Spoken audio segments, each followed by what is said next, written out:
ပြင်သစ်နိုင်ငံ Paris မြို့မှာလည်းညီမလိုမျိုးရေကြောပွဲစီရှိပါတယ်။မျက်ရည်ပါကြမထင်တော့ဘူးကွာ။ဂျက်ကီရှန်ကားတော့တတိရတယ်။ဂျက်ကီရှန်ကားဒီ Paris ဆော့ပေါ်မှာရိုက်လာ။တခင်ကြီးကိုအပေးတဲ့လူတွေတောက်ပါအောင်။ Paris Day 1 Episode 2ကနေကြိုးဆိုပါတယ်။နေ့လည်စာစားပြီးအိတ်လိုက်တာညနေတောင်ရောက်သွားပါပြီ။ယူတော့မှာဘာညာတွေအများများတယ်ကွာသိလားဟိုမှာကြည့်အဲ့မှာတခုဘာညာတွေအများများဘာညာတွေလည်းရှိတယ်အဲ့လိုစားရတယ်ယူတော့ကြီးอ่ะဒီမှာဟိုမရဒီမှာ cannabis မရ cannabis ကဒီနယ်သာလန်တခုနယ်သာလန်ဂျာမနီဘယ်လ်ဂျီယံပဲရဆို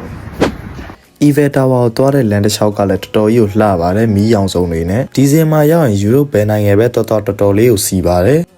ကျွန်တော်တို့ Eiffel Tower ကိုပထမဆုံးကားပေါ်ကနေမြင်ခွင့်ရခဲ့ပါတယ်ကျွန်တော်တို့အခု finally မှာ Paris ရောက်သွားပါပြီပေါ့နော်ဒီမှာကြီး Paris ကြီးတဲ့ကျွန်တော်တို့ပုံတွေကိုရိုက်မှာဖြစ်ပါတယ်ကျွန်တော်ညဘက်တစ်ခါလာမယ်ပေါ့နော်ဒါဒီနေ့ညဘက်မနက်ဖြန်ကျရင်မနက်ပတ်တစ်ခါလာဒါ day 1ပေါ့နော် Paris in day 1ပေါ့တော်လာရဗျာရှိုးလိုက်တော်လာရအေးရိုက်ပါကြမထင်တော့ဘူးကွာတကယ်စင်ကွာဘာကြီးအိုးတကယ်ဖိုက်တယ်ဒီက Paris ကတော့ tourist attraction အများများနေနေတာနော်ကျွန်တော်တို့ဒါညပိုင်းပေါ့နော်ဒီမှာအပြင်မှာလူတော်များပါတယ်ဟိုရှိုးလိုက်ပါလူရမ်းများပါတယ်အပြင်မှာပေါ့နော်တော်လဲအေးတယ်ဒီဘက်မှာလည်းလူတွေများတယ်မလာတော့ထွက်အဲ့လေ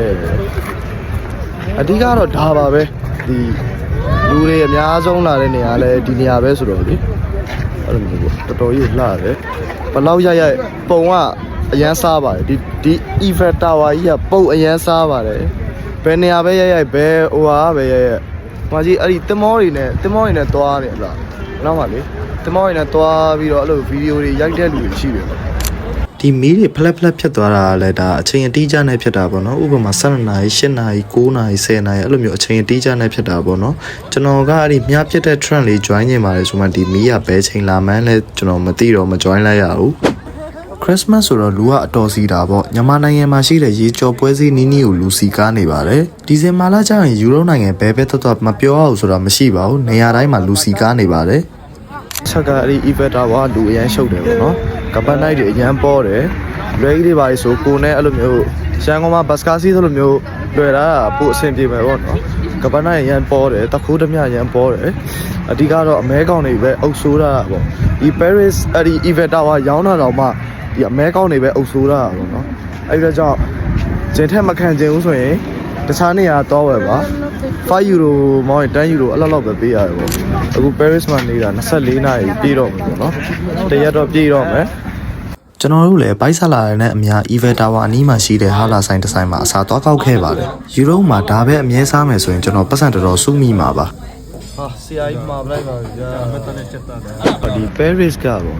ဘယ်နေရာကပဲဒီ Eiffel Tower ပေါ့နော်ဘလို့ပဲရိုက်ကိုပုံကထွက်ပါတယ်တပုံရိုက်တတ်ရင်တော်တော်အဆင်ပြေပါတယ်ပြီးတော့အဲ့လိုမျိုးအတွဲလေးတွေတငယ်ချင်းတွေအဲ့လိုမျိုးလေးသိရလားဒီလိုလေးအေးရပါ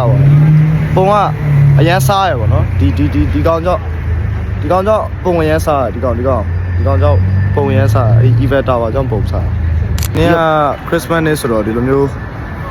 chocolate note လေးနဲ့ Eiffel Tower ကြီးနဲ့ share ပဲတခင်ကြီးကိုအပေးတဲ့လူတွေတောက်ပါအောင်